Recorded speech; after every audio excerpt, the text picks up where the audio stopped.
On va se pencher aujourd'hui sur une situation vraiment déroutante en Algérie. C'est un paradoxe où l'éducation, qui devrait être un tremplin vers une carrière, semble plutôt mener à une impasse. La question est simple, mais la réponse est complexe. Comment ça se fait? Comment expliquer que dans un pays qui a investi massivement dans l'enseignement supérieur, ce sont justement les diplômés qui ont le plus de mal à trouver un emploi? C'est le mystère qu'on va tenter de décortiquer ensemble. Les chiffres, eux, sont sans appel. Regardez bien. En 2019, le taux de chômage global en Algérie, c'était 11,9%. C'est déjà beaucoup. Mais pour les diplômés du supérieur, ce chiffre explose. Il grimpe à presque 30%. Ce n'est plus un écart, là, c'est un véritable gouffre. Alors, où est le problème? Est-ce que les diplômés ne sont pas au niveau? Eh bien non. Ce que les recherches nous montrent, c'est que le problème est bien plus profond.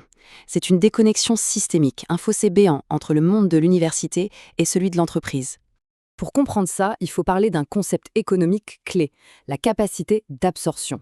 Ça veut dire quoi? En gros, ce n'est pas juste la capacité de créer des emplois, mais bien de créer des emplois de qualité, qui correspondent aux compétences que le système éducatif produit.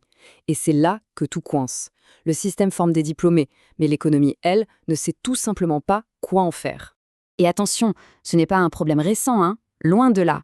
Que ce soit dans les années 70, avec le fameux transfert de technologie, ou plus récemment dans les années 2000, avec l'économie de la connaissance, les politiques publiques ont toujours eu du mal à construire ce pont essentiel entre la formation et le monde du travail. C'est un défi qui dure. Bon, maintenant, allons voir de plus près. Plongeons dans les rouages de ce système pour comprendre pourquoi cette capacité d'absorption est si faible. Historiquement, il y avait deux grands moteurs qui embauchaient les diplômés, l'industrie d'État et l'administration publique. Le problème, c'est que ces deux moteurs sont tombés en panne. L'industrie s'est effondrée, elle pèse moins de 5% du PIB aujourd'hui, et la fonction publique, elle, a été gelée par les crises. Le secteur privé, pendant ce temps, est surtout fait de petites boîtes familiales qui n'ont tout simplement pas les épaules pour compenser. Et ce dilemme économique, il a un nom, le piège du revenu intermédiaire. C'est une citation de 2007, mais elle est toujours d'actualité. En clair, l'Algérie est coincée. Elle n'est plus assez compétitive sur les bas salaires face à d'autres pays, mais elle n'est pas encore assez innovante pour jouer dans la cour des grands de la haute technologie. C'est vraiment la pire des positions. Du coup, on se retrouve avec un système qui fonctionne en silo. D'un côté, on a l'éducation. De l'autre, la recherche. Et encore à part, l'industrie. Imaginez trois mondes qui évoluent en parallèle, sans jamais vraiment se parler, sans jamais collaborer pour créer de la valeur. C'est ça, la fragmentation du système national d'innovation. Cette déconnexion, elle est flagrante quand on regarde les chiffres. Il y a à peine 200 chercheurs qui travaillent dans le secteur privé. 200. Alors que la norme mondiale, c'est plutôt 50%. Et la conséquence directe, elle est dramatique. À peine 1% des projets de recherche prometteurs finissent par devenir un produit, un service, une innovation sur le marché. Le savoir reste bloqué dans les labos. Le problème, en fait, il commence bien avant l'université. Les tests internationaux PISA le montrent. Il y a des faiblesses en sciences et en maths dès le secondaire. Forcément, ça se répercute plus tard à l'université, qui peine déjà à s'adapter aux besoins de l'économie. Et face à ça, les étudiants eux-mêmes, souvent pessimistes, se demandent à quoi bon s'investir à fond. C'est un véritable cercle vicieux. Et quand on se compare aux voisins, l'écart est saisissant. Dans l'indice mondial de la connaissance de 2020, qui mesure justement cette capacité à innover, l'Algérie se classe 130e sur 138 pays. Très très loin derrière la Tunisie 78e et le Maroc 92e. Bon, le diagnostic est posé. Il est assez lourd. Maintenant, quelle est la solution? La prescription, c'est un changement radical de paradigme.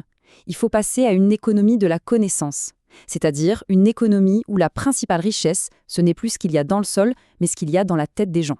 Ça veut dire passer d'un modèle ancien, très rigide, centré sur l'État et l'exploitation des ressources, à un modèle d'avenir qui est entrepreneurial, agile, dynamique et qui mise tout sur le capital humain, en donnant leur chance au secteur privé et aux startups. C'est un virage à 180 degrés.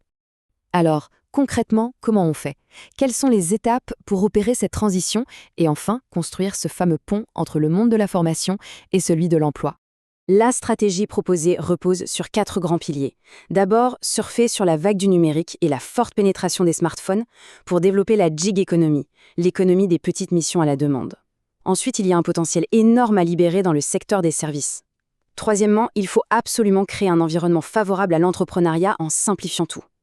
Et enfin, le point crucial, réconcilier la recherche et l'entreprise avec des aides, des incitations pour qu'elles travaillent enfin main dans la main.